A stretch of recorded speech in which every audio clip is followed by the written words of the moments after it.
Hello everybody, you are tuned into Cragcore, and in true fashion with the subject of today, half of my face is illuminated and half of it is in darkness, so thus giving the illusion that I am one-eyed. Now today we're going to be talking about something a little bit different to what we usually talk about on this channel. We're going to be talking about Satanic symbolism and what is, as I just adjust the camera here, excuse me, yes, and what is being commonly known as Illuminati symbolism. Now, this is a subject I believe is quite a common one. A lot of people do commonly talk about this nowadays. It's something that's out there and it's kind of old hat, so to speak. However, I do believe it's a very important one nonetheless, because it quite clearly shows something is going on behind the veil, so to speak. And what veil am I talking about here? Well, I'm talking about the veil of the world of celebrities, the veil of Hollywood, the veil of the music industry, the veil of, I suppose, the entertainment industry. And I mean, and if you take a look at the word entertain, apparently the meaning behind this is to basically keep something within a box. For all intent and purposes, that's basically what it means. So to entertain something is to, I suppose, to ensnare something and keep it there. So if you're watching entertainment and you accept that you get your perception of this world and reality based on what it is you view, whatever it is you hear, well then you are therefore being entertained, and therefore your perception is being kept within a box. Very, very interesting way to look at it, when you look at it like that. Simply break down the words and stuff. But anyway, that's not what we're talking about here. I've actually got some notes here to guide me along my path, so to speak. But first of all, before we actually get into all of this, I just want to give a little bit of background as to, why I'm talking about this, because, and I suppose where my interest in this subject started, because I started on this path, I suppose you could say. I mean, I suppose on a whole, the path of looking for what it is that is truthful behind our society. And I mean, I know that sounds quite vague, but how else do you put it? I mean, there is something going on in our world. And I think deep down we all probably know it, don't we? There's something eating away at us inside that kind of says to us, there's just something not quite right here. A lot of us probably feel like we don't fit. And I think that that's by design. I think that's because deep down we know that this world isn't perhaps how it should be. I mean, make of that what you will. And if you feel that way, then you'll know what it is I'm talking about. I've certainly felt like that on occasion. So, I came across this subject, however. I mean, on the whole, as I was saying, from about, I don't know, my very early teens, I kind of felt as though there was something a bit of a miss in this world, within this reality. But this particular subject of symbolism and stuff, and especially the one-eyed symbolism, in my late teens, there was, in fact, it might have been my late teens, early 20s, as I think about it, but there was a Celine Dion album that came out slightly afterwards. Now, basically, I heard about the Illuminati symbolism and the one eye of Horus and this kind of stuff. I don't think it was called the one eye of Horus back then. That's not what I remember it being called. That's what a few people are calling it nowadays. But it was just this one-eyed symbolism. I heard about it in the context of being in the world of the blind, the one-eyed man is king. That's how I came across it. Because, behind the veil, the hidden hand of society and such, they, I suppose, try and keep the world blind, and their symbol of that is the one-eyed man, because if everybody else is blind, all you need is one eye. Now, whether that's got a deeper symbolism with regards to you know, you've got two eyes to see, so therefore, you know, there's a level of duality there. So if you're only seeing through one eye, perhaps you're only seeing through one particular perspective. And given the fact that there is always the scales of good and bad, if you're only seeing things through one eye, perhaps your chosen eye would necessarily be the one that only perceives things in a negative fashion. Therefore, you know, you can see where I'm going with that. I mean, that's just a speculation. That's just me kind of pondering on it on the fly. But anyway, so shortly after I heard about this one-eyed symbolism, I saw a picture, like a poster, in one of these little billboard things that are behind the glass. Not a big one, you know, up on a, you know, on a roadside. It was just, you know, at the back of a shopping centre, there was just this little kind of thing, you know, on a wall behind like a little door thing, you know, the kind of things I mean, similar to what you see at bus stops. And it was the poster for the latest Celine Dion album. And this album cover, that, well, the promotion for it was of her face. And of course, I saw that the hair came down over the eye. And I thought to myself, wow, you know, that's pretty strange, man, you know, because I've just looked into this and about how the entertainment industry is rife with all of this symbolism. And there it was. And I thought to myself, well, perhaps there's something to this. Now, over the years, I mean, I'm in my late 30s now. Over the years, I've kind of, because it's been a subject that's not necessarily, I suppose, been at the forefront with regards to its sensitivity. I mean, there's lots of other things that have been a lot more shocking.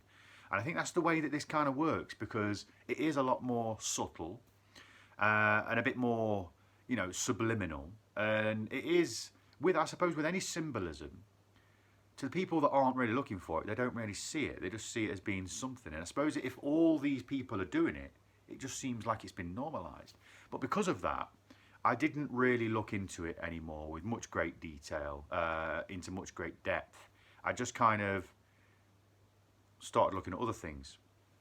I suppose things that I was personally motivated to look at. Things like the UFO phenomenon and stuff like that. I was, and other, you know, black budget projects and stuff, such as the Montauk project and what have you.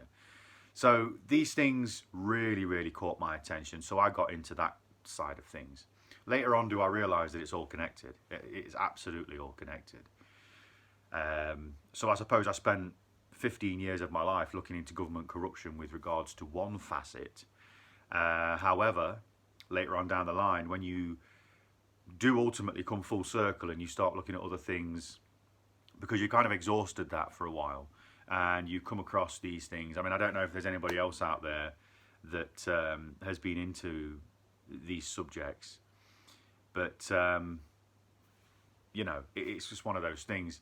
I suppose you run out of things to look at for a while, or you get kind of a little bit exhausted by looking at it, so then you just go on to something else naturally. So I suppose, being a similar kind of person, you can understand why, you know, I then ultimately started to look at other things. But then the same, I suppose, enthusiasm towards these new subjects, you know, all of that kind of pushed me into looking at it in quite, you know, a lot of depth. And then ultimately you start to realise that there are a lot of points that do connect.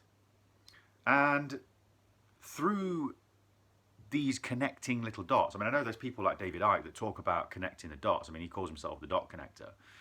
And that is what you have to do. I mean, you know, there's reasons why people listen to people like David Icke. There's a reason why he fills out stadiums, and that's because he connects the dots, and that is ultimately what you're doing. And that's what creates this intrigue, because it's at that point you start to have little lights turning on in your head where you go, fucking hell, yeah.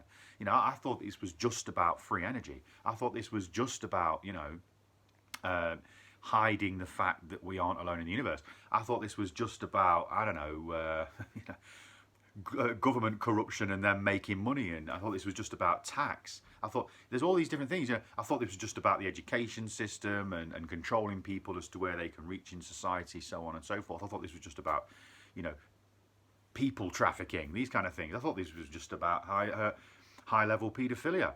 You know, there's all these things. I thought this was just about satanic ritual abuse. I thought this was just about the media being controlled by the Illuminati. You know, there's all these things that you look at, and you know, I thought this was just about a breakaway civilization that's living on Mars. You know, I mean, I thought this was just about the Germans doing, you know, lots of esoteric stuff and coming and channeling extraterrestrials, which then gave them a head start on the space race, and then created this breakaway civilization, and then infiltrated every aspect of global politics in order to maintain a stranglehold on that.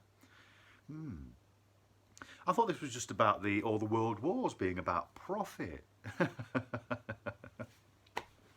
Anyway, there's so many different things to this, and they're all different legs of the same spider. And what I mean by that is, you've got all of these legs attached to the same body, and when you realise that it's just one organism, it's simply one being, and the fact that it's all compartmentalised and it's all fractured into many different pieces.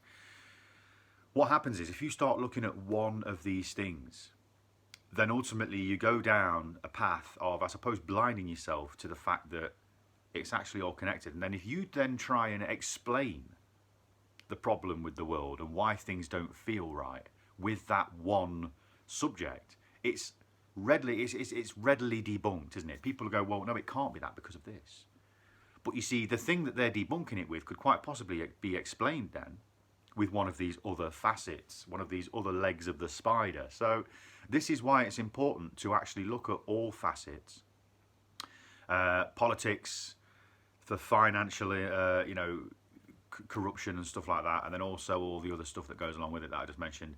If you can then look into all of that, you can, you know, you've got a strong argument against anything really that can be said, because ultimately, you know, you realise at that point all the dots are connected and you can see the bigger picture only when you stop looking at the single things and you take a step back, change your perspective to a higher perspective. And what I mean by that is, theoretically, look down on it. You can see that actually everything connects together like a web.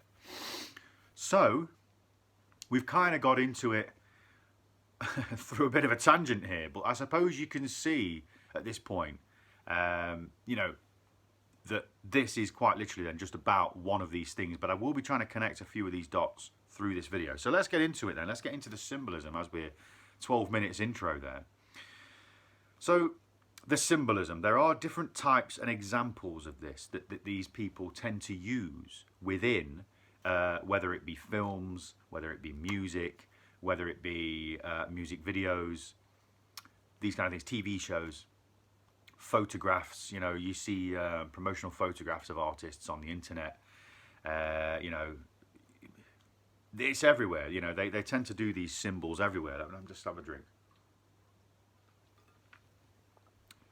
So one of them is the Eye of Horus. Now that's the hand over the eye or something covering the eye. So they could just be simply stood behind something like this that covers one side of the eye, or there could be a shadow across it. Usually it symbolises the one eye, which is ultimately, like I said, you know, the people are calling it the Eye of Horus now. I saw it as being, you know, it takes one eye in a world of the blind to be powerful. There is the Osiris Risen pose. This is something that I learned from a guy called Jeremiah Cohen. I'm pretty sure it's just pronounced Cohen, but I'm over-pronouncing the H there, so you can go and find him. However, I will spell his name. It's Jeremiah Cohen. If you go and look for him on YouTube, you will find a lot more and in-depth and probably better investigative research than what I can offer on this video. But if you go and look at his stuff, I guarantee you will enjoy it if you like this subject. And from him, I found out about the Osiris Risen pose, which is this one here, where they put their hands across their chest. That's another one that is done. There's also a lot of black and white checker floor symbolism, black and white check, basically. Now, this is an apparent link to duality, and then onto Freemasonry and stuff. Now, I'm going to drop a bombshell here. I was a Freemason for about 5 years of my life. I enjoyed it. It was very good. I left for personal reasons. I didn't come across any negative aspects that people do talk about with regards to Freemasonry. I'm pretty sure that there could be, you know, because let's face it, it's an organisation of individuals, and you get bad individuals everywhere, don't you? So I think personally, to judge a whole organisation on the actions of a few is inherently stupid. It's prejudice, and it's defamation of character. Ultimately, you know, it's tantamount to things like racism, isn't it? It's going down that same path. So just be careful, I would say, with just, you know, tarring everybody with the same brush, because I do believe that Freemasonry on a whole probably does facilitate some of these negative things that people talk about. Again, because you get individuals, negative individuals, that might use an organisation like Freemasonry in order to cherry pick people to go into other things, perhaps, and therefore, you know, create their own little groups within a group. Personally, you know, it's also my belief that with Freemasonry, as a low level, bottom of the pyramid Freemason, you are quite possibly just kind of filling out the ranks, and you're probably told just enough to stop you asking too many questions, and therefore paying your subscription fees so the people at the top that may or may not be into all of this stuff have got the funds and the public face to get away with it. Now, that's my own personal take, speculating on if some of the stuff that people talk about with regards to Freemasonry, with all of this stuff that I'm going to get into, if that is true. Because ultimately, like I say, I can't say whether it is or isn't, because I didn't come across any of this. However, you can't ever rule anything out, you know, and even after being a Freemason for 5 years, you know, and being, you know, you can't see it all in that time. I personally was 18th degree, and I had, you know, many positive experiences, and it was very enlightening for me. However, you know, when you look at a situation where, how can I put this, where you've got knowledge and information, and for instance, learning about oneself, that does come personally. You know, you have to be inward looking. Now, Freemasonry on the whole is a little bit about finding out who you are and trying to be a better person. That's the way it was put to me, and that's the way I went into it and I approached it. And I'm quite an inward looking person, you know. I try to kind of be quite introspective. And with regards to the ceremonies and stuff that I was a part of, that I went through in order to gain my different degrees, I found them to be along those lines for me. But I suppose my perspective going into it was that. So that's the way I experienced it. And it was very beneficial to me. But somebody said something to me once, and they said to me, well, why can't you learn that stuff without Freemasonry? And it stuck. You know, I thought to myself, well, yeah, you know, you can go through life in general, going through experiences where you are taught moral lessons that ultimately affect who you are. But these lessons are sporadic, and they aren't necessarily definable a lot of the time. Whereas when you're involved in something like Freemasonry, these ceremonies are probably designed in such a way to invoke these things should you be sensitive to them. So when I say invoke these things, what I mean is invoke these feelings and emotions within yourself, so that then if you're susceptible to that and you're introspectively astute to the point where you're able to connect with that, then ultimately I suppose it's an expedient way of experiencing that which can morally make you a stronger individual. Now, that's the way I experienced it. And like I said, you know, it was extremely beneficial to me. I left for personal reasons, nothing to do with anything with the organisation as it is. It was completely personal. And obviously, I don't need to divulge that here. But the organisation itself, I found to be quite positive. Like I said, though, you cannot ever rule anything negative out, because again, you're dealing with individuals and you're dealing with a structure of individuals that are already predisposed for a small level of secrecy, predisposed for, I suppose, being in a group, being, I suppose, in a group that's separate from the main hub of society, you know, an offshoot of society, you know, an us and them type mentality. Even perhaps, if you want to go down to the extreme, perhaps a mentality of, this is a group we're part of, therefore we're better than the rest of society. I'm not saying that that's what it is, but again, people are motivated in many different ways, aren't they, in order to either want to join a group or then join a group and then to stay part of being, stay part of that group. So people are motivated in many different ways, is what I'm saying. So, you know, you can't then rule out that there isn't some aspect of that particular framework being used as a way to, you know, facilitate other smaller, perhaps more, or even larger, perhaps more surreptitious and behind the scenes framework. So that being said, I hope that you understand a little bit more about what Freemasonry is from my own perspective, my own experienced perspective, because you see, I do see a lot of these videos, especially surrounding these subjects, where people do talk about Freemasonry in a really, really bad way. Now, I can only be honest. You know, I was raised to be honest, and I try and live my life as an honest individual. So I can only honestly talk about my own personal experiences of the organisation. I'm sure other people have had different experiences, and again, with regards to the perspective and with regards to the individual's personal motivations, I'm pretty sure that other people get different things out of it. How could they not? You know, it's one of those things. It's a living organism, simply defined by the fact that it is inhabited and therefore is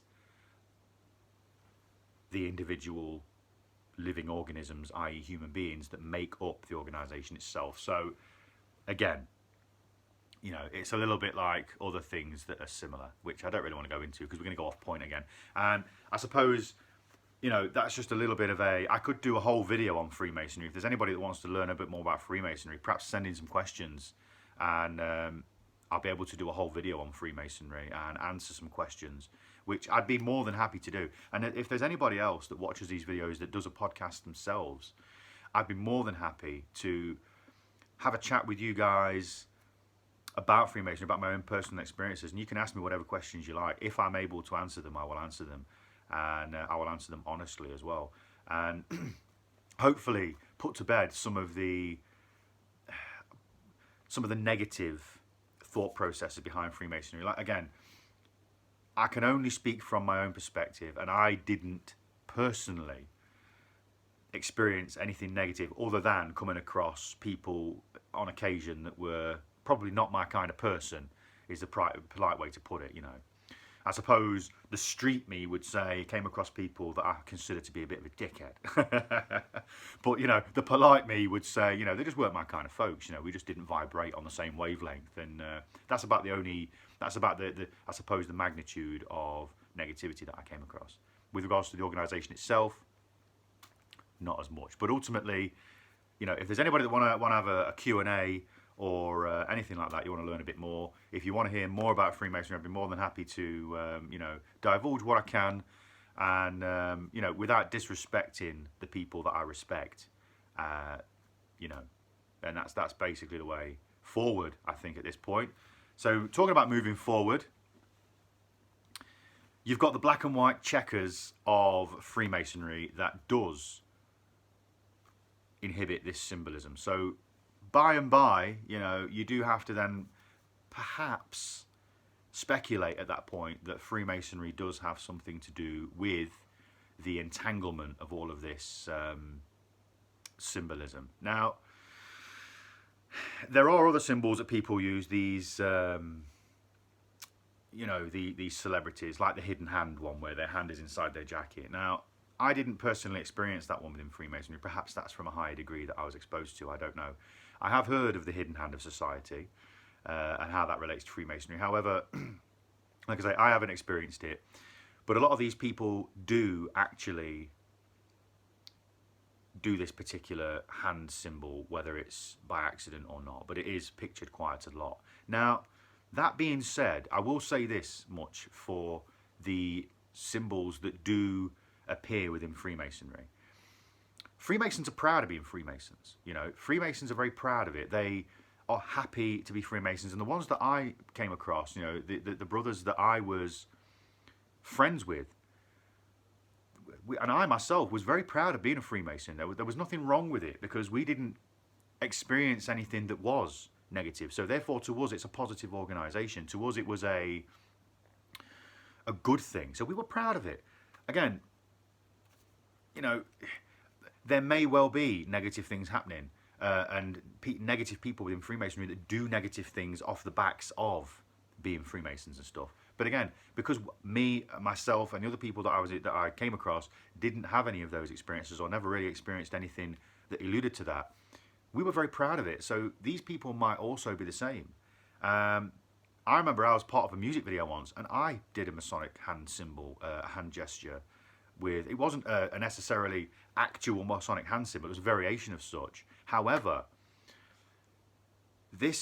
I did this in the music video because I was proud, and I thought, well, this is my opportunity to put something out there to kind of say, you know, look, there's a Freemason here, in the hope that perhaps another Freemason would see that and think, oh yeah, he's a Freemason, you know. So I suppose it's a little bit of a tip in the cap because you're proud of it. Now, it doesn't have to be a negative thing. It doesn't have to necessarily be connected to negativity. You know what I mean? It could just simply be someone being proud of what they are. So just because lots of people are doing it and lots of people look at that and say it's negative doesn't necessarily mean it's negative, you know.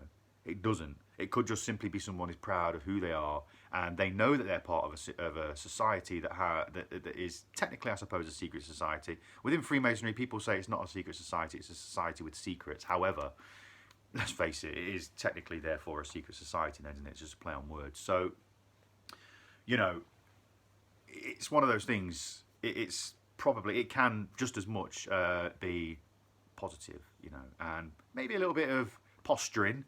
You know, at the most, it could be ego-driven. But really, you know, is that really all that harmful? Probably not really. Not when you're talking about, you know, the crippling of mankind and how it's all involved with this satanic nature of the, you know, the overlord, you know, controlling of the society that we live in. Now, I do personally believe in that side of things, however.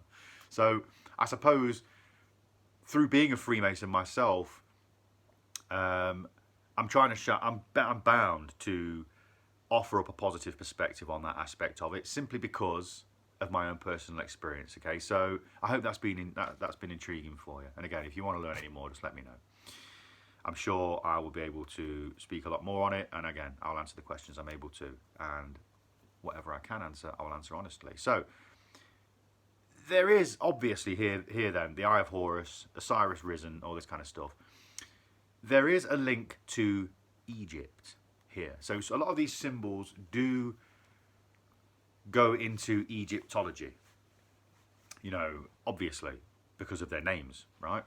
And what they allude to. So ultimately what you've got here is a direct link to the Egyptian mysteries. Now, I know that then if you take the last one, the black and white checker floor, I know as being a Freemason, there was an aspect of a sympathy towards the ancient Egyptian world.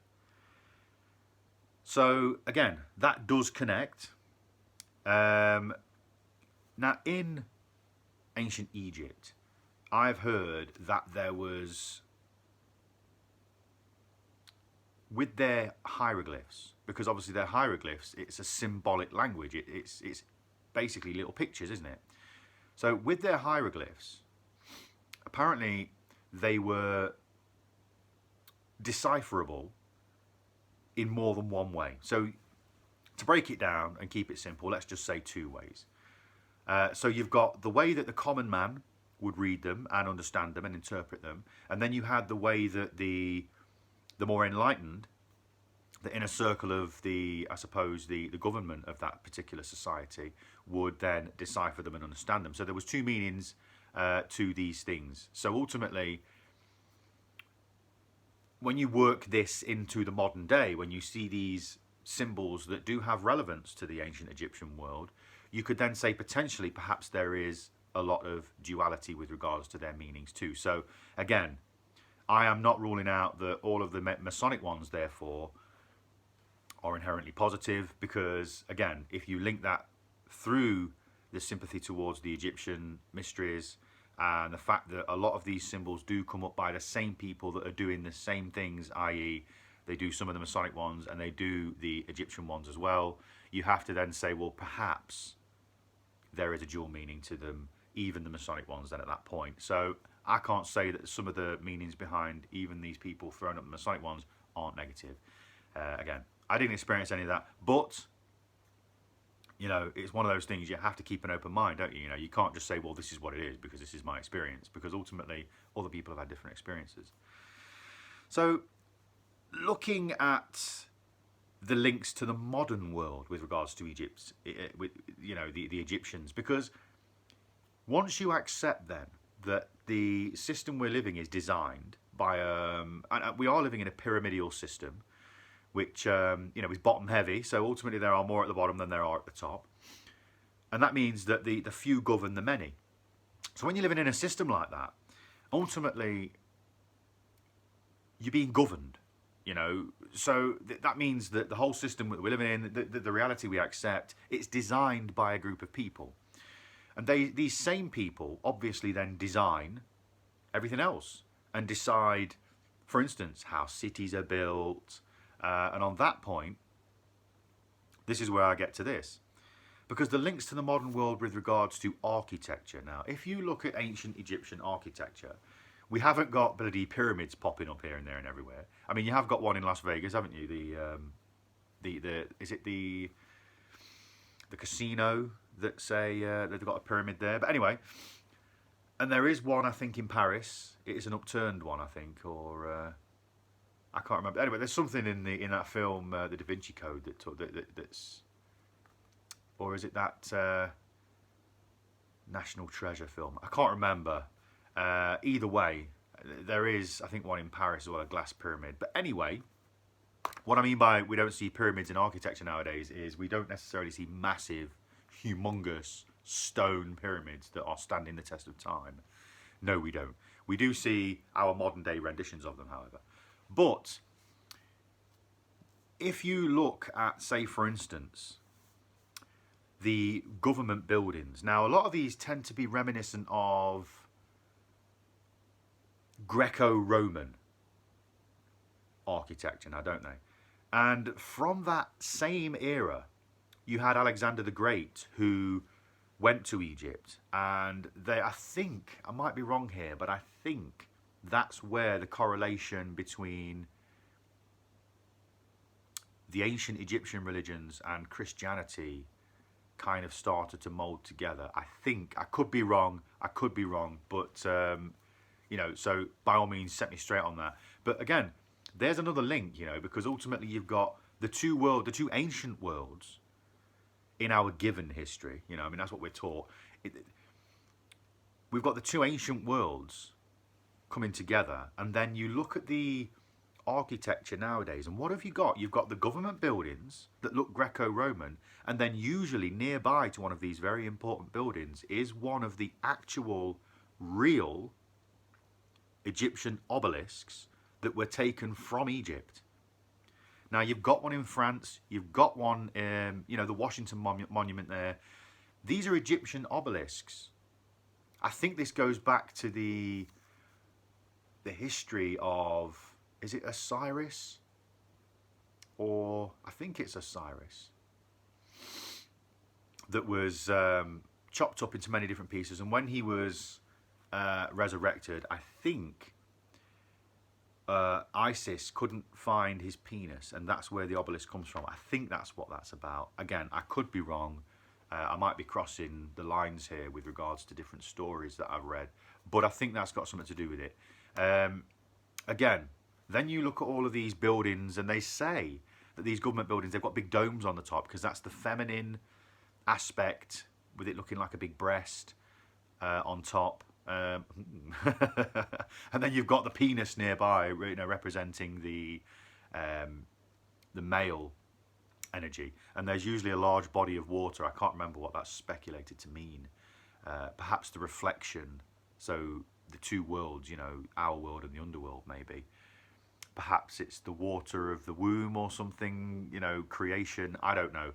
Again, I'm speculating here, but there are links there. You can't deny that there are links to the ancient world and to the modern world, and how our government, the same people that do mold our perception of our reality, do also have this correlation between the modern world, i.e., like the Christian world, and ultimately then the ancient world, i.e. the Egyptian world. Now, if you look at a film called Zeitgeist, the first hour of that first film does places side by side the Christian faith and the Egyptian faith, and how that goes hand in hand, and how they kind of are quite parallel with regards to a lot of aspects of it.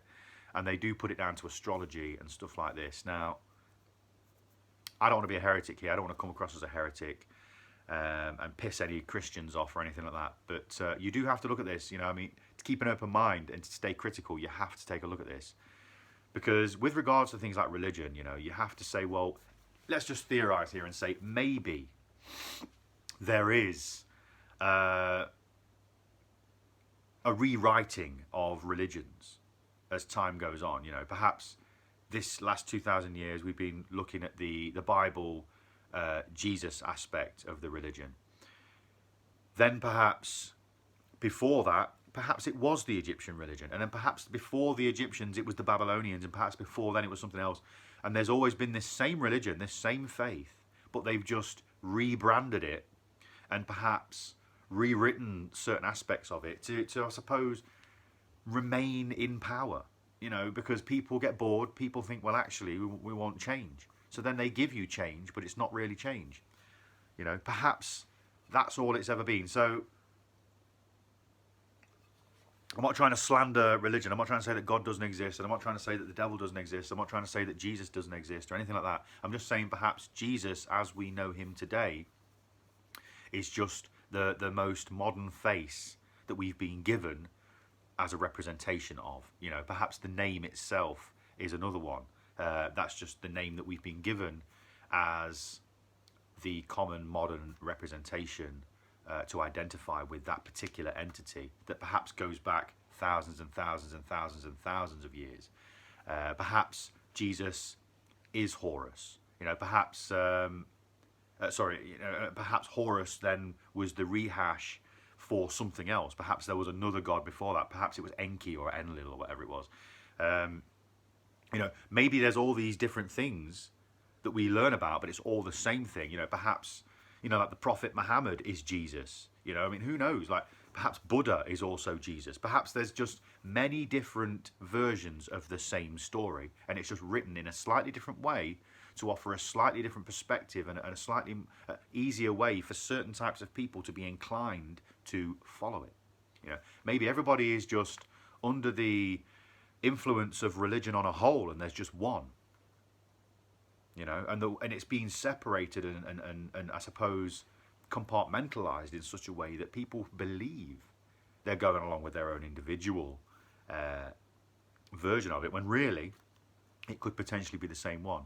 So that's just food for thought. Again, something to look at. I think by keeping an open mind, especially as we move forward in our reality, keeping an open mind rather than one that is, simply blinkered and adamant that we are on the right path and only we are on the right path, because that again is ethnocentrism, and it's tribal, and ultimately what that does is it stifles progression, because the way to move forward, in my opinion, is through integrating many different things, which then ultimately does become one.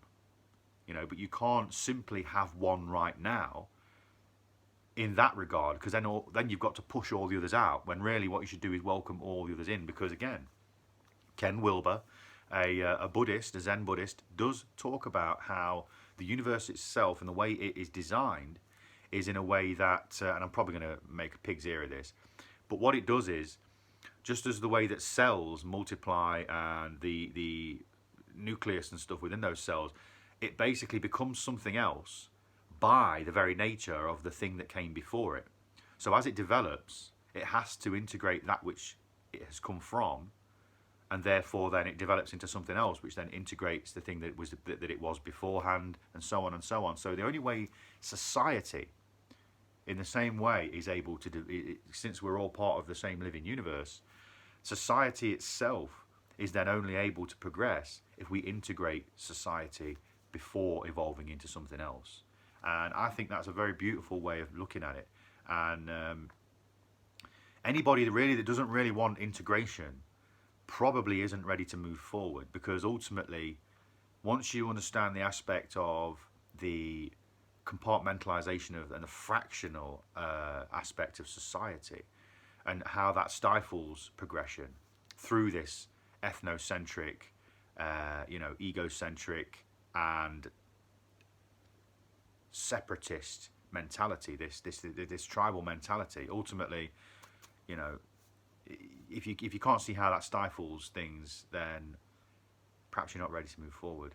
But anyway, we are getting into this in great detail here. We're 40 minutes in, and I've still got 3 or 4 pages left to go. So this is a very, very in-depth video, and I hope you're enjoying it so far. But as we can see now, there are links of the ancient world to the modern world, and how that basically relates to, everything with regards to our perception on our reality. Now, I've already done the Alexander the Great thing, so I shall move on. They say with this symbolism there is links, as I said a while ago, to satanic rituals. Now, I don't know much about satanic rituals because I can't say that I've ever taken part in one, not knowingly anyway. I mean, some people say that a lot of the rituals in Freemasonry are satanic by their nature, and Saturn worship and all of this kind of stuff, and apparently that's where Satan comes from. Oops, excuse me as I hit the camera there. Satan, Saturn, all that kind of stuff. You can kind of see where the language would develop, but they say that that's what it's about. I don't know, but they also say about the ties with Satanism, that Satanists have to tell you what they're doing in order to rid themselves of the bad karma that would come with doing it. Because then that way, you can see for yourself, it's kind of in their mind, I suppose, because they've told you about it, well, it's your own fault since you let it happen. So ultimately, you could say then, when you start looking at TV shows, when you start looking at films, when you start listening to the music and the lyrics that they're using, the themes behind these films, and the storylines and what have you, and the characters and what they depict, you could kind of say then, because a lot of people say it's like predictive programming, so ultimately they're telling you how society is going to go. They're telling you what it is they are doing behind closed doors, and so on and so forth. Therefore, you could then say, well, perhaps that goes along with the whole karmic tie and them telling you what they're doing. So it takes away their karmic, binds. So let's look at some of the common themes of these TV shows, the common themes of the films, and the common themes of music videos, and also the lyrics within these specific things. Now, some of the themes are quite dystopian nature, aren't they? There seems to be an awful lot of things that allude to things being in a future dystopian world where you've got, again, some sort of totalitarian rule that is destroying mankind, or at the very least controlling mankind to the point where mankind are enslaved. There seems to be an awful lot of this theme within these films. Now, when I say these films, I mean, if you look at the front covers of these films, what I would say is, by looking at these front covers, you will notice say for instance the front cover of a DVD, the promotional picture that they're putting out there to promote this film, to promote the music, or to promote the TV show, if they themselves contain this Illuminati symbolism, we'll call it the Illuminati symbolism since that's what it's readily known as, if they themselves contain this symbolism, then it's probably a strong indicator that the themes themselves will have a pattern to them, that is almost like a calling card to say this is one of ours and this is what we're doing. So perhaps that's a way of being able to tell which films, which TV shows are these people coming out and saying what it is they're doing. You know, I'm not saying that all of them would be that, but you would say it's a good, good indicator, considering that we're talking about this situation as a whole and how this symbolism is that which depicts, who it is that's involved and, potentially how they're involved in it and, what's going on within it. So, again, front covers tend to have things like the one-eye symbolism massively. That is inherent. That's one of the easiest ones to spot. Hand symbols, again, you might notice. You might also notice the black and white aspect in things. Now, a lot of these films, I did a little bit of research myself the other night. I went on Netflix and I flicked through some of the little thumbnails that are on there. And you'd be surprised how many have this. And then you start thinking, well, I've seen that film, so what's that film about? And then you go, well, yeah, actually. When you look at a lot of these extreme points of view, and the reason why I say extreme is because the subjects and what people are saying is going on within this secret organization that controls all of this media kind of stuff. They say that what they say that is involved within the ritualism and stuff is quite extreme. Things like child sex trafficking and these kind of things. Things like the butchering of people, especially children, and drinking their blood and stuff. These are extreme points of view. These are extreme things that people are saying that are going on. But I suppose when you start looking at the symbolism and using it as a flag to say, well, perhaps this is to do with that. And then you look at the themes behind these films and these TV shows and you see what's going on within them. A lot of the times, it does relate to what these other people are saying is actually these supposed insiders and what have you are saying goes on. Now, you could say that could just be a red herring. It could be a false flag. Who knows? But you can't deny the fact that they do seem to go hand in hand. So, again, I watched a film the other night. There was children being kidnapped by, these horrible fucking murderers. And, there also seems to be a lot of biblical reference within these things. Almost like they're mocking the Bible in some way. That they are kind of... Because, for instance, in this particular film, there was a guy that had a crucifix tattoo. But he wasn't necessarily what you would expect to be Christian. He was a copper, and he was aggressive and what have you, and all this kind of stuff. He was a decent guy, but he wouldn't necessarily be what you would expect a Christian to be. So I think in some respects, and the fact that they throw up this symbolism in such dark aspects, again, it could simply be the fact that they're trying to show that good wins out and stuff like that. I don't know. But in my opinion, in some stuff, there always has to be an aspect of this biblical nature, which, if they're relating that, if these people are as bad as what is said, you would have to then say that maybe, they're kind of putting it in there for a reason. They must be. So maybe it's to mock it, maybe they have to, I don't know. Again, it's all up there for speculation, isn't it? But in this particular film, there was all kinds of stuff going on. Kidnap, torture. It's called Prisoners with Hugh Jackman and Jake Gyllenhaal. So go and have a look. Awful lot of symbolism in that. All of the ones I've described here are in there. So, it's out there for review. Especially the one-eyed symbolism. There was one bit where Jake Gyllenhaal gets shot in the head there and it skims his head. and he has blood. It's actually his left eye here. He has, oh no, it is his right eye, sorry. He has the blood dripping down his face to the point where his eye's closed while he's driving.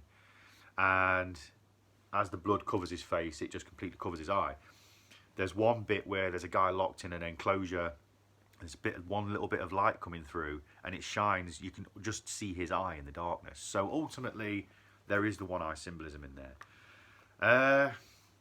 Again, if you look at films like They Live, now that's a film about a dystopian world. However, the people that are living in it don't actually realise it's a dystopian world. There is a lot of poverty, but there is an awful lot of people that are well-to-do as well. Like, you know, pretty much it depicts the world that we live in today. However, the front cover has got the one-eye symbolism. It's got the guy putting down the glasses like this, and it's only one side though, so you can only see the one eye. And this is about a group of extraterrestrials that have control over the planet by emitting a signal that ultimately makes people unaware of what it is they're seeing, and therefore hides the reality of all of the billboards and all of the newspapers. Literally are just white pieces of paper that say consume, obey, you know, marry and reproduce, God is your, money is your God, and all of this kind of stuff on there. And ultimately this guy puts a pair of sunglasses on, and all of a sudden, through looking through the coating that these sunglasses have on them, he's able then to see through the frequency that is completely ensconcing the world, and he's able to see it for what it is. Funnily enough, when he's looking at it through the sunglasses, everything's black and white. When he takes it down and he looks through his normal eyes, everything's in colour. And also, as he looks through the sunglasses, he's able to see who is an extraterrestrial posing as a human being, because obviously it's the frequency that stops you seeing them for who they are. Now, this, in my opinion, is, again, people talk about this as people, for instance, like David Icke.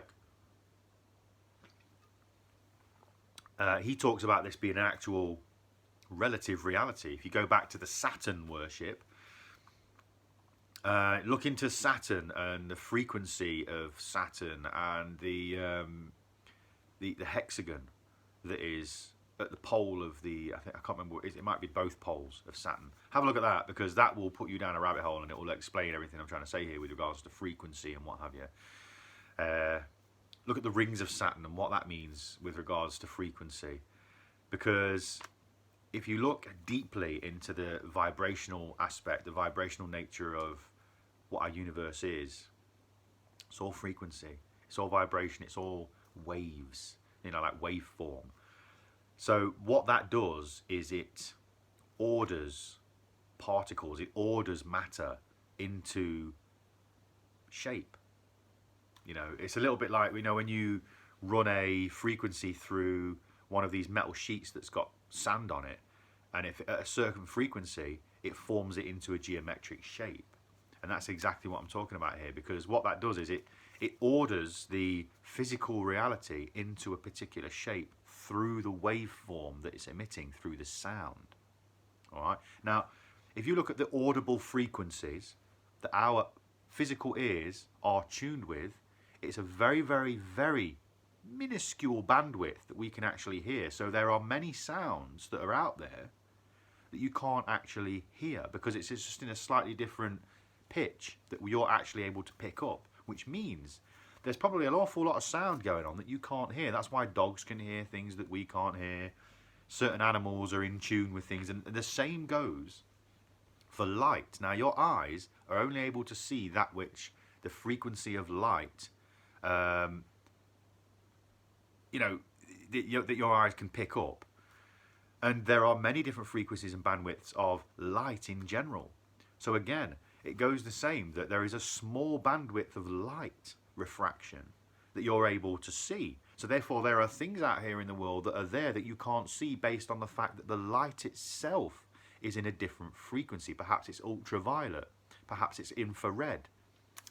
These names depict different frequencies of light. Now, birds and animals can see different colours on their necks and on their wings and stuff that we can't see. To us, they look brown, but to other birds, they can see that there are a multitude of different colours. This is because their eyes are in tune with the refraction of that particular wave of light. So when you look at the pole of Saturn and you see that it's a hexagon, well, then that is a geometric shape being formed by a vibrational field. And then you look at the rings and you see that they are perfectly, you know, moving around. Well, this is another geometric shape, the circle, that is being formed by the vibrational field. Because again, just like when you put sand on a metal plate and you run a frequency through it, a sound frequency, it orders it into a shape. Now, those rings are being held there in suspense by a frequency. You have to say, because they don't just fucking float, do they? They're there. They're held in suspense with this planet. They don't just float out and move around. They're there. They're stuck to it. So that means they are being ordered that way by a frequency. So the very nature of our reality is that of frequency. And this is what David Icke has said, and I fully agree with him on this. The nature of our reality, based on the evidence that we are presented with, the very nature of our reality is that of frequency and waveform, whether it be light, sound, or whatever. Okay? And when you understand then that you're only able to see a very, very small fraction of this, well, it would be then quite easy to theorize at the very least, or I suppose start to understand that it would be very, very easy to manipulate those frequencies, given the fact that there is technology out there that emits frequencies, that can detect frequencies and therefore manipulate frequencies. And if you are of a certain intelligence where you're able to move within these other frequencies that are invisible to certain species like the humans, or let's just say, for instance, you're able to, perhaps we're only able to see these and hear these frequencies because of interference in general. Again, like the film They Live, there's a frequency being emitted around the planet where people then are held within a frequency box, and these sunglasses enable you to at least see through part of the blockage that has been placed upon the visual frequency. So, you know, again, that is a very, very interesting film to look at. If you look at it in the ways of, you know, analysing it in this way, instead of just taking it as an entertainment value. And then you know, relate that then to what I've just been talking about with regards to the frequency of the universe. There's a reason why all of these ancient people like Leonardo da Vinci and stuff were obsessed with geometric shapes and, you know, sacred geometry. They call it sacred geometry for a fucking reason, you know, because sacred geometry is sacred to everything, you know, the flower of life and what have you. So if you then take that and overlap it with that information, you're able then to say, well, wow, so maybe this film is telling us something. And then you go, okay, well, it's also got the Illuminati symbolism though, you know. And then you look at then the fact that, based on the fact that it's telling you what it's doing, and then it's quite dystopic in its rendition of that with regards to how it's put across. And then you go, it's also got the front cover with the Illuminati symbolism on there. Perhaps, again, you know, that is a strong argument then, therefore, when you look at actual knowledge and overlap it with the entertainment value of the film and what it is that film is showing you, i.e. the theme, you're then able to say, well, that's a strong argument then for this predictive programming. We're telling you what we're doing, so therefore we're ridding ourselves of the negative karma that comes along with being bad. So, again, you know, I think that that's a good thing, a good place to end that particular part of this video. A thought that I had with regards to these celebrities throwing up their symbols. Now, there are a few of a different nature. This guy, this Jeremiah Cohen, has documented many of these. Now, it opened my mind up to an awful lot of this, because I've been seeing some of these and didn't realise that there was these symbols out there that people were doing, because some of them look very innocent. There's this one here, you know, I do this sometimes when I'm, you know, please go and look up, you know, please do your own research. I put my hands together because I suppose it's something that you do when you're in that kind of, when you're thinking like that, you know, I urge people to go and do it. So ultimately, we all do these things. So you don't necessarily, again, that's a Christian thing as well, you know, when you pray. So necessarily you don't see the potential hidden negative meanings behind it. Now, if this is an organization that relies on people joining said organization that is secret, therefore it requires initiation, perhaps some of these symbols depict publicly to their other members that are able to see, again, like the Egyptian hieroglyphs, how they had dual meanings, and for those that are able to see will see the true meaning behind it, therefore the initiated, again, like the Egyptian hieroglyphs. Perhaps this is their way of saying, this is my level of initiation. You know, perhaps they have each individual one, perhaps like the Osiris Rising one and all the other ones. Maybe they are, you're only allowed to throw those symbols up when you've reached that particular level, or you've gone through that particular level of initiation within that organization. You know, that's pretty much, if you look at, say, for instance, anybody can find out that there are certain symbols that you're able to do within Freemasonry and stuff like this. Anybody can find that out on the internet. So I'm not really overstepping the boundaries by saying that. So ultimately, and you only know certain ones at certain levels. So again, there's another link to a potential aspect of this with regards to how people say it's a lot to do with Freemasonry in general. With regards to the symbolism. If you look at the way, I mean, even just looking at the structure of how these organizations are run with regards to, say, for instance, you take Freemasonry as an easy poster boy to look at with regards to a secret society and how it's structured. You then take, for instance, this obvious, in my opinion, once you start looking at this, it's an obvious secret society, okay, that is negatively motivated based on what it is they fucking talk about and the themes that they are showing you, especially within music, and we'll get to that in a second. So then you would have to then say, if this is the way secret societies are run, and this is also a secret society, then well, you would have to then say that these symbols that they're throwing up would necessarily be part of identifying their current level of initiation. Okay, so that's just my theory on that, and I hope you enjoy that. Moving on. So,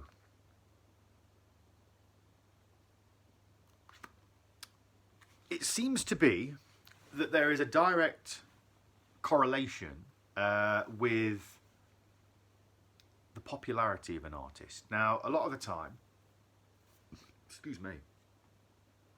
a lot of the time, these artists will just be run-of-the-mill, doing their thing, doing their own music, honestly, you know, the way they would put it out there. When I say honestly, I mean from themselves, not with any outside influence of an organisation.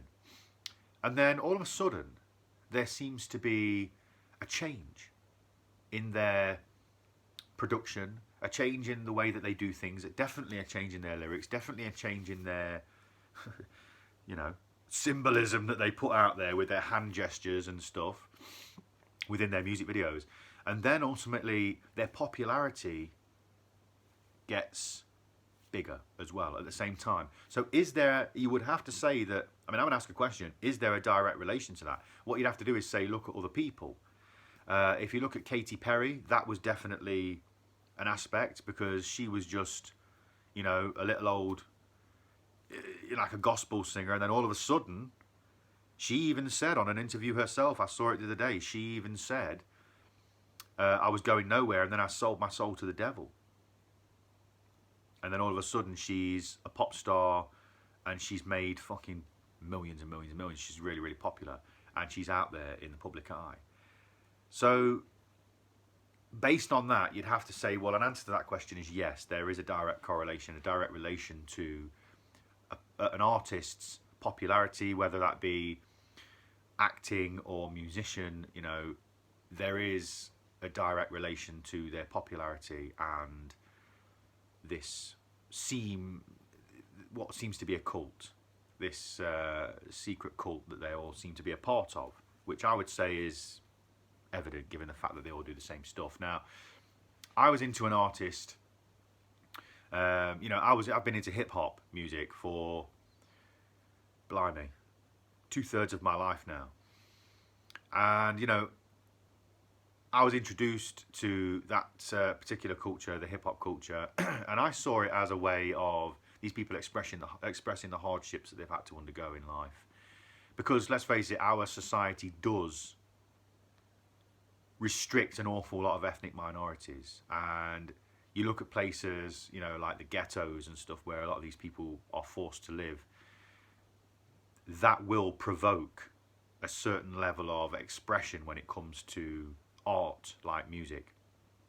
So I was drawn to that because I myself had certain things within my childhood that I suppose I could relate to with regards to these people talking about their hardships and their pains in life. Obviously, you know, I wasn't going out selling drugs and stuff, but I wasn't living in the same place they were living. You know, I had my own set of struggles, but, you know, like attracts like, you know, real attracts real, and struggle is able to identify struggle no matter what the actual struggle, you know, no matter what the actual physical struggle is, you know, struggle. So I was kind of drawn to this, and based on that, you know, obviously for the past two-thirds of my life, I've been into hip hop. I've seen the way it's developed. Some of it's been good, some of it's been not so good.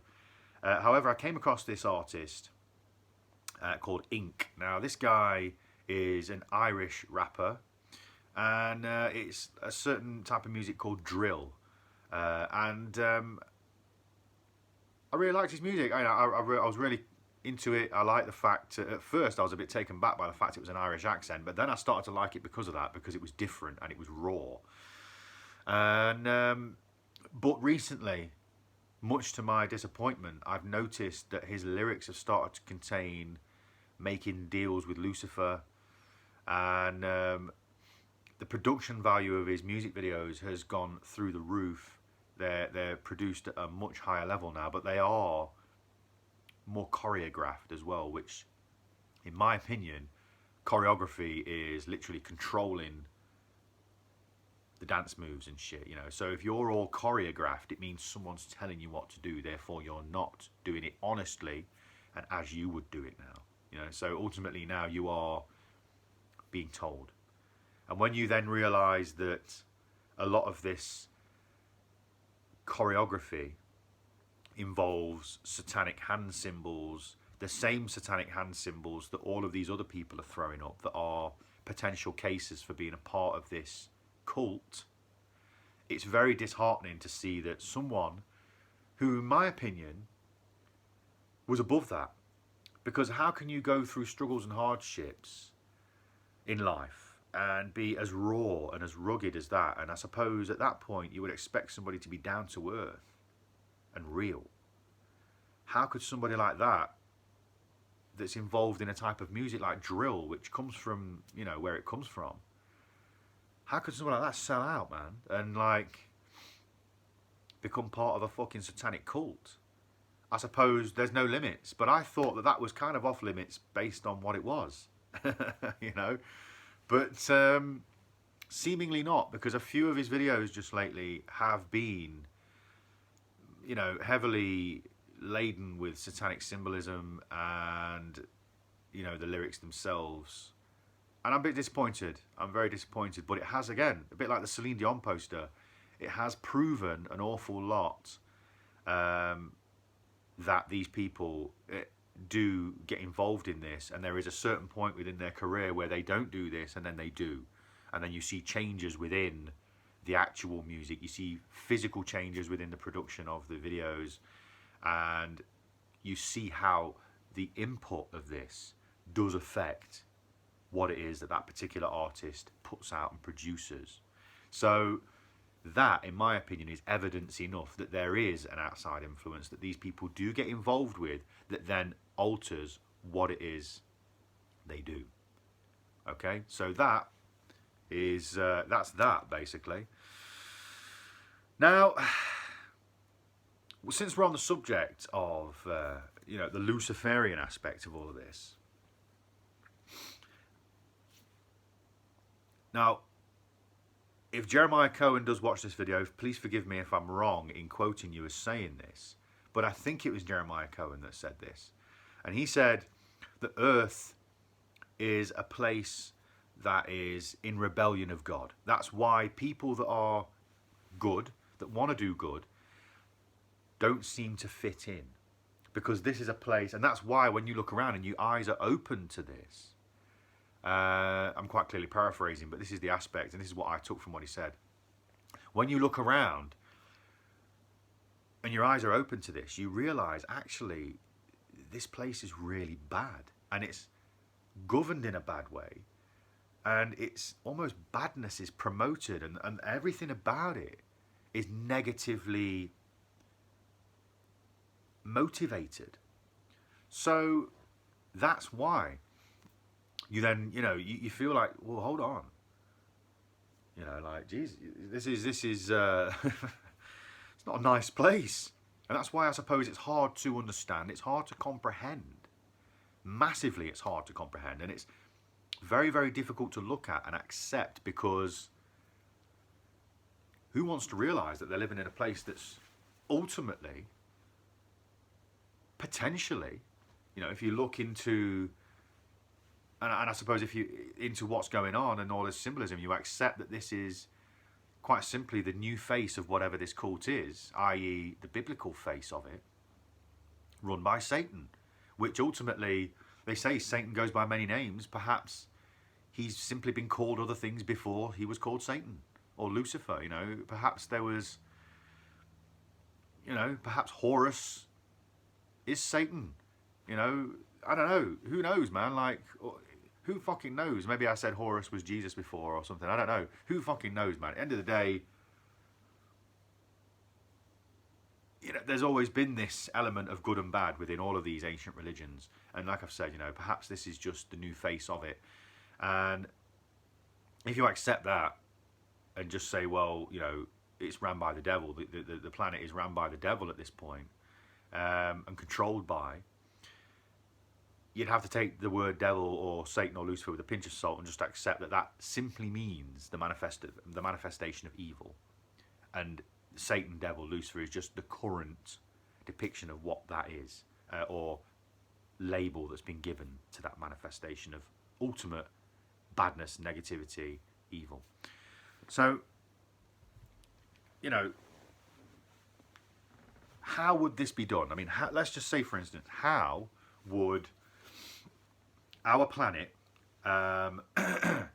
be controlled by all of this? Now, I touched on the aspect earlier on that our perception is ultimately what gives us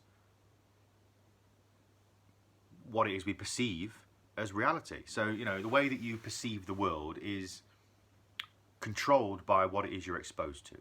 You're kind of a blank slate when you're born. And then whatever it is you learn, whatever it is you're told, whatever it is you're exposed to with regards to things like music that you listen to,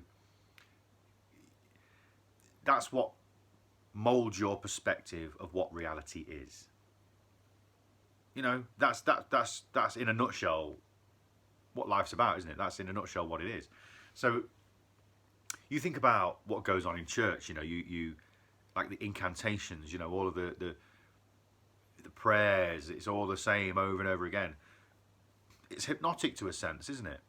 So if you're listening to the same songs over and over again, well, that's also going to play a part in hypnotizing you to a sense. There is I think he was a Jewish doctor. Back in the day, he was, funnily enough, he ran a mental institute. They all do, don't they, these fucking Mengele types. And he used to do experiments on people with LSD and stuff. I was watching something to do with MK Ultra, and this guy came up. And yeah, he was pumping people full of LSD, and he was trying to blank slate the brain. He was trying to basically wipe the slate clean. So he could basically just kind of reprogram somebody from the ground up. And he would then set a tape playing that had a sentence on it or what have you that would just play millions of times over and over and over and over and over again. So this person would ultimately then be rewired in their brain. And these kind of experiments have happened in the past. And you look at that and you see that's a very basic form of the experiment. Perhaps that was the beginning of it. Perhaps that was somebody just dabbling in it, and that was the face of it, and that's what you're allowed to see. Hence, you know, that information's come out about that guy. But who's to say that it hasn't developed beyond that by now? Who's to say that they didn't master the technique and they realised actually there was something more to it with regards to, say, frequency? Perhaps there's a level of frequency that the brain works on, and in order to get certain messages in there to, you know, allow you to be reprogrammed, perhaps these certain frequencies need to be added to the mix. A bit like making a cake, you know, you've got to put the right ingredients in there in order for it to work. Maybe they've mastered this technique and now they do it. Perhaps they do it with music. If you look into music and the frequencies, the hertz, HZ, of music and the musical notes and the, you know, the key that music is played in, there is an awful lot of stuff you can learn from that as well, because certain music is intentionally played in a certain key, in a certain range of hertz, in order to make you feel a certain way. And when you realize, again, going back to the Saturn thing, that frequency orders things into, you know, the physical, and then ultimately you realize that your cells and stuff, they're physical. Why do you think when you hear music, it makes your hair stand on end? Because the frequency itself is doing that to you, you know. It creates this cellular reaction. Now, energetically, you know, energy, frequency, it's all there. What is energy if not frequency, you know? So then you go, well, music is, I suppose, manipulating, controlling, I suppose, creating energy in a physical form, audibly. So then that way, there's the audible side, and then you've got the frequency side, you know, which then goes hand in hand because it's the same thing. That's just the audible range of that particular frequency. So same goes with things like the soundtrack, the score of a film, you know. These things are played in the background. Your brain picks up on it. It makes you feel a certain way, which is why when you've got some bloody bimbo going down into the cellar to find her boyfriend in the Texas Chainsaw Massacre, you feel tense because in the background there's tense music playing that's played at a certain frequency to make you feel tense. Okay, so now you can start to see that there is a picture here being portrayed and a potential truth behind, I suppose, the need to control this. If you are negative bipolarization and you are an entity that wants to control the population of a planet, what better way to do it than to control the music, knowing that music controls how you feel, control that what you see, because you know whatever you see depicts your perception, your physical perception of reality, you know. And then what you do is you glamorize this so it's then accepted in your heart as being something that is okay, when really deep down I think we all know. Which is why a lot of the time when you try and show this to people, when you try and, I suppose, expose people to this knowledge, this frame of mind, this, I suppose, this perspective, of the way, you know, to see this and the music industry and stuff. A lot of people will get angry and they don't want to hear it. You know, they'd rather stay blind. They'd rather say, well, no, I don't want to accept that. I don't want to listen to what it is you've got to say, because that's making me feel as though I'm not safe anymore. Because now I've got to look at everything I've ever learned, everything I've ever seen, and see it as something that's controlled me for my whole life. And then you're faced with this, well, who am I then? You know, how do I actually feel? And I think you can only find that out when you accept that this is going on. And once you accept that this is going on, you are then left with a choice, you know. Do you agree with what's going on, or don't you?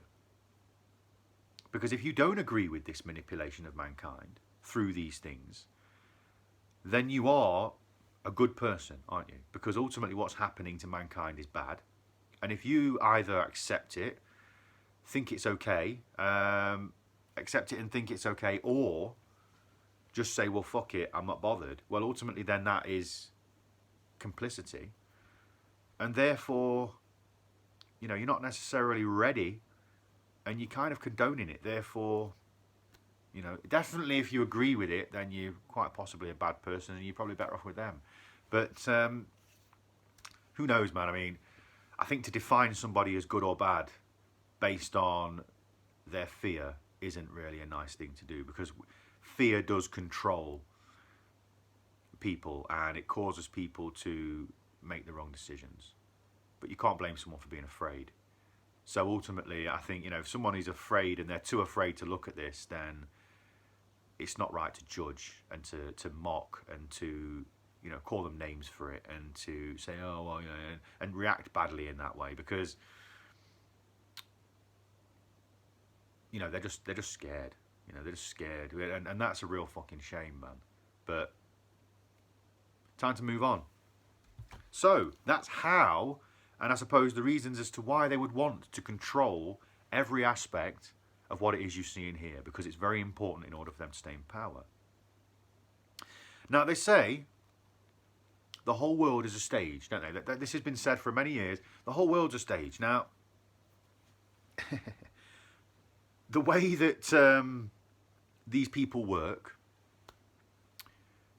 as we discussed a minute ago, the way these people work is very obviously as though they are putting on a stage show, because they're the people that are controlling. So, for instance, they've written the play, they've decided what music's going to be on in the background, they understand the power of the play, they understand the power of putting on a show and having lots and lots of people being focused on that one show and experiencing it. Okay, for instance, you know, back in the day when, I mean, you've seen it, for instance, on Game of Thrones. Let's just look at Game of Thrones here. When Joffrey dies, you see that the playwrights, the people that are doing the renditions of this on stage, depict it in such a way that molds public opinion. So then when people see Tyrion, they see him as being a bad guy that killed his brother, when really that's not what happened, is it? If you because you actually see what happens and you realise what happens, it was the old lady. But because these people on stage depict it in such a way, the population believe it because they saw what was on stage. Now, they say the world's a stage, and if that's what's going on, and basically the playwrights are the people that are controlling the world, we're the spectators sitting in the crowd, and they tell us what to believe and how to react to certain things. For instance, when they demonize people of another country before they go to war with them, etc., in order to make people believe that it's a good thing that they're going to war. Stuff like this. They are moulding and shaping public opinion, but they're the big ones. They're the big ones that come up with regards to war. You know, you can easily spot those, but subtly, surreptitiously, we're able to be manipulated in ways that we just accept reality and accept our limitations. You know, it takes a hero to change the world, you know, all that kind of stuff. When really, anybody can be a hero. You know, in these films, that's the kind of mentality it gives you, doesn't it? It dumbs you down into thinking that Bruce Willis is the guy that saves the day, you know, and everyone else is just a normal person that's going along with it. And unless you're like Bruce Willis, well, you can't save the day. When really, we're all Bruce Willis's, man. Or at least the character that he portrays in his films. You know, we're all that hero if we choose to be. All we need to do is simply fucking see through the shit. Now, and do something about it. I suppose just live better, do better. I don't know what the solution is. But anyway, these people will portray a certain... You know, they choose the actors, don't they? If you're a playwright, you choose the right actors for who it is that you want to play your parts. Who's the best person to put across that narrative? Who's the best person to capture the particular audience that you want? Because obviously there's different audiences that are into different things that are going to be, I suppose, susceptible to different ways that you want to portray what it is you want to portray. So, you know, we're getting to the point now where you can see that if the world's a stage and we're just watching the play, well, these people are creating and designing the play, and they create and design all aspects of it, how it's put across and who puts it across. And then you say, well, how is that done? Well, it's done through the music industry. It's done through the, you know, the film and television industry, because that's where we get our stories. You know, that's where we get our information from. That's where these official bodies, these people that they've chosen to play these parts, that's where these people give you the information. A little bit like what I'm doing right now. You're watching me on a screen right now, you know, and this is the way it's done. You know, what we're doing now as independent broadcasters is the exact same thing as what they do. However, we aren't controlled, are we? You know, we do and say as we please. But you see, that's why censoring is put in place, in my opinion. But anyway, because then they can just control it in another way. So there you go. You know, the whole world's a stage, and we're literally just watching a play, and we're having our public opinion, as in Game of Thrones, and the way that shows you that it's done. We're having our opinion and our perceptions manipulated. Okay. Now, this is a bit of a dark one, and this is the final point I've got here on the page. So I'm just going to kind of go into this. So, maybe, all right, you know, earlier on I said that they have to tell you what they're doing in order to get away with it with the karma. So, with regards to musical lyrics, you know, with the music videos, it's easy. It's just like doing a film, isn't it? But with the lyrics... What if, you know, with the lyrics they have to do the same? So a lot of the time you'll hear people talk about how they made a deal with the devil and all that kind of stuff. If you listen to the lyrics and the story behind them and what it is they're saying, you can take a lot from that. But then you go a level darker, and maybe they depict the individual experience of that particular person and their own experiences of the cult, and maybe the rituals or the initiations that they've gone through in order to get to where they are. Maybe if you listen to the lyrics of these people, again, look at album covers, look at the little booklets inside the CDs or whatever it is you buy, and see if there is any symbolism on the outset, because that might be a calling card as to this is one of ours. Again, like we said with the films. Now, I've been listening to a lot of DMX lately because DMX recently died. Now, you know, this might be distasteful to say this kind of stuff about DMX, but, you know, you've got to put yourself in the line of fire sometimes. And, I mean, DMX himself came out and spoke an awful lot about the nature of the industry, shall we say. He even did lots of spoken word. If you go on YouTube, it might not even be on there anymore, but I, many years ago, looked at some spoken word stuff that he did.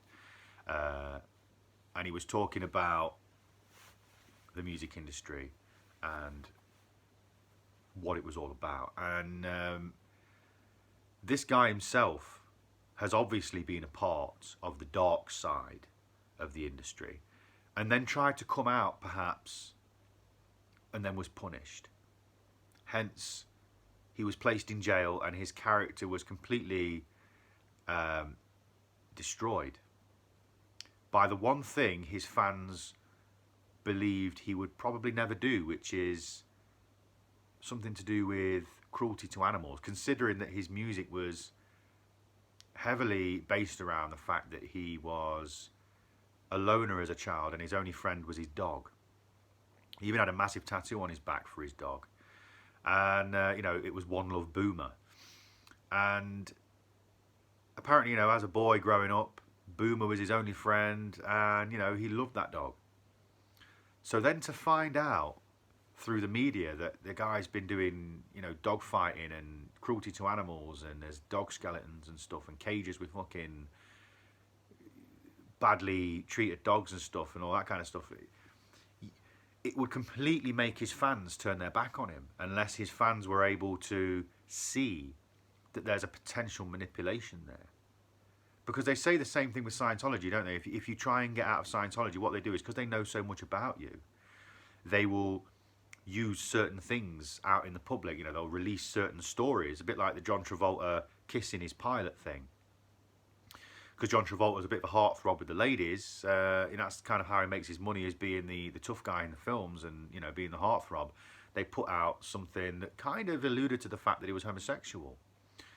And that was enough for him to close his mouth and to go back into it and say, okay, no problem, I'll be a good boy now.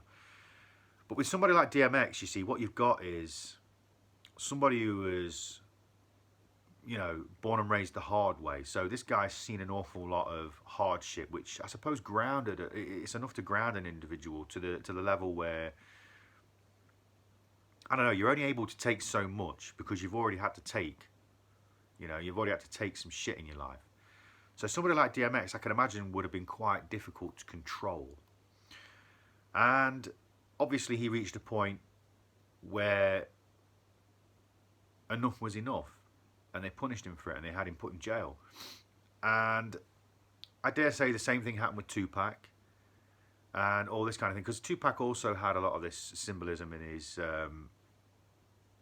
with hand symbols and stuff in his music and all that kind of stuff. It's there to be seen. I know people don't like to talk bad about these folks that are, or I suppose cast shadow in some ways on these artists that are no longer with us, which is tragic, because their music gave so much to the world. And in no way am I trying to disrespect the fucking memory of anybody here, but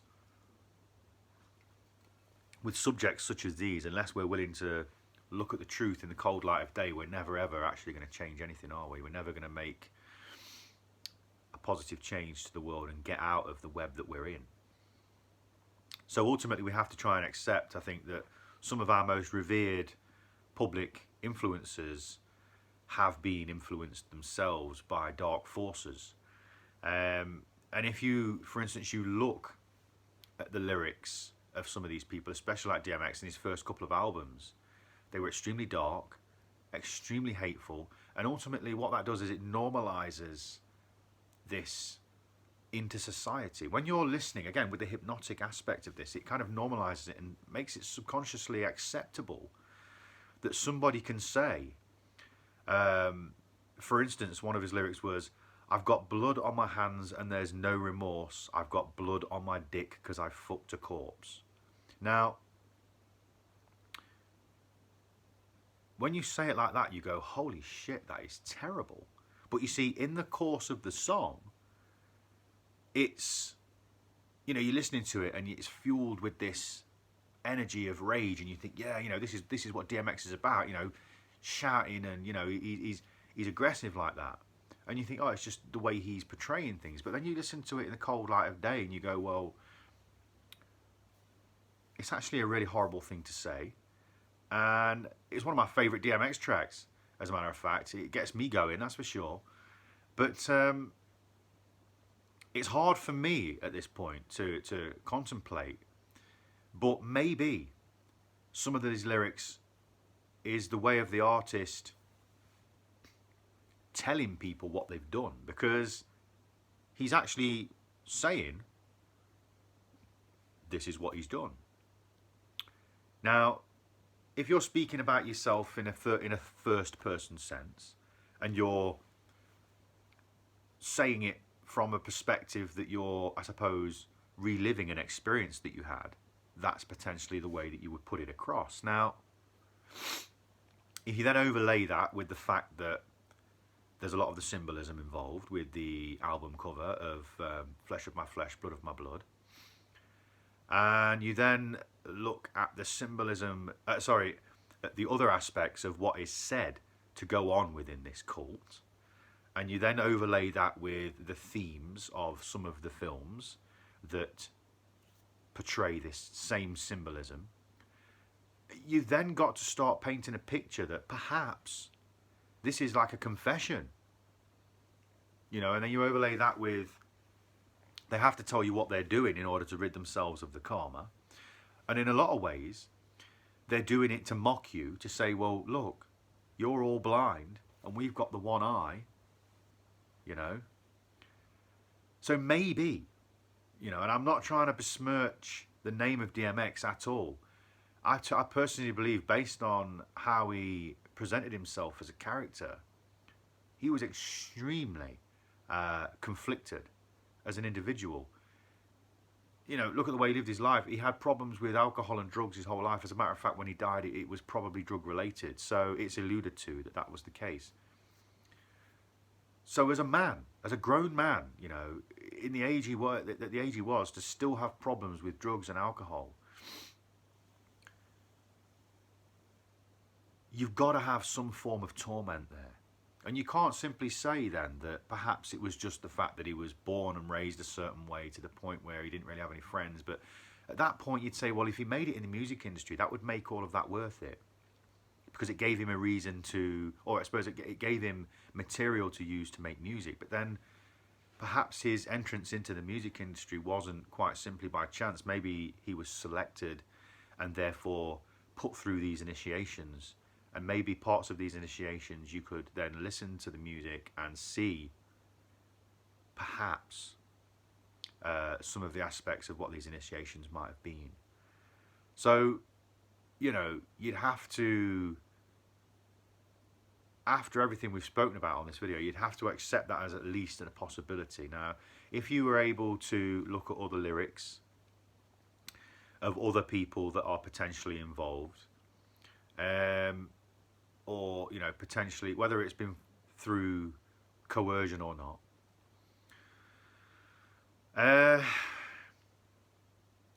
you could maybe find other aspects and other glimpses into what would be a potential view, I suppose, of that world and what goes on within it. So on that note, I think we've kind of hit the nail on the head there. Just going back to DMX though, halfway through his career and towards the end of his career, he was extremely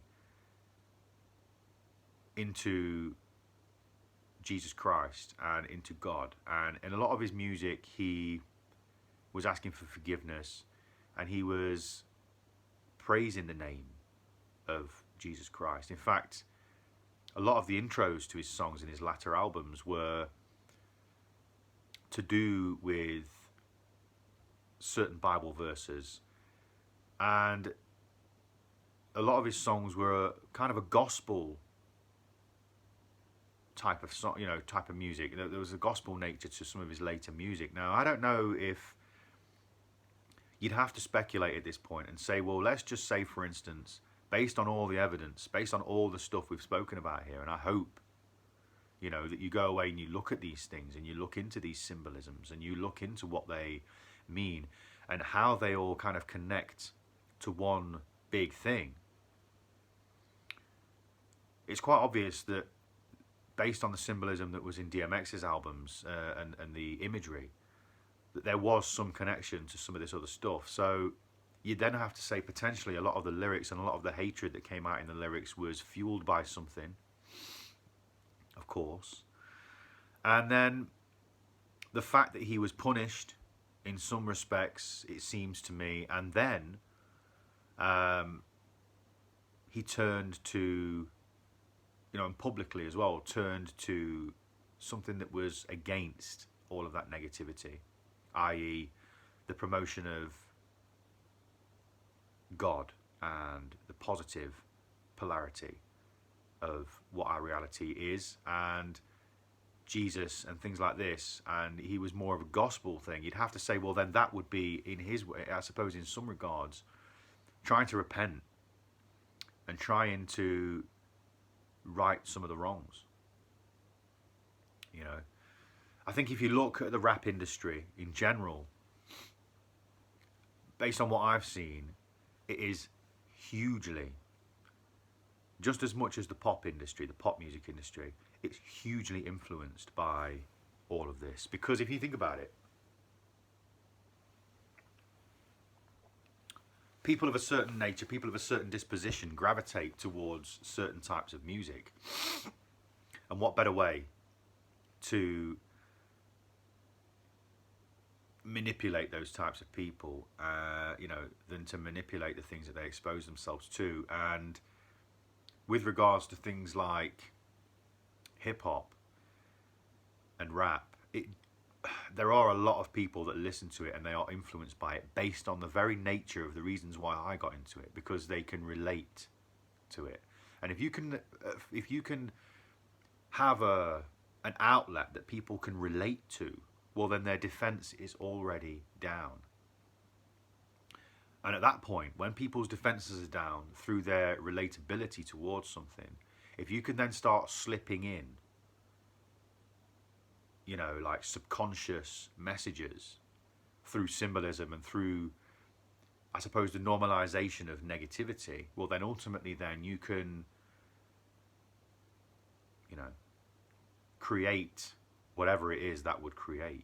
You're able to then manipulate people in a certain way. And it's a ready tool, isn't it?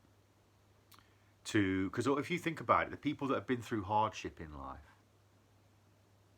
are more likely the ones that are going to want a positive world, because they've already seen naturally the negative side. And going through hardship, people, just going back to the biblical side of things, going through hardship, you do learn some of the greatest spiritual lessons through the hard times in life. That's a known thing. So if you're spiritually developed through hardship,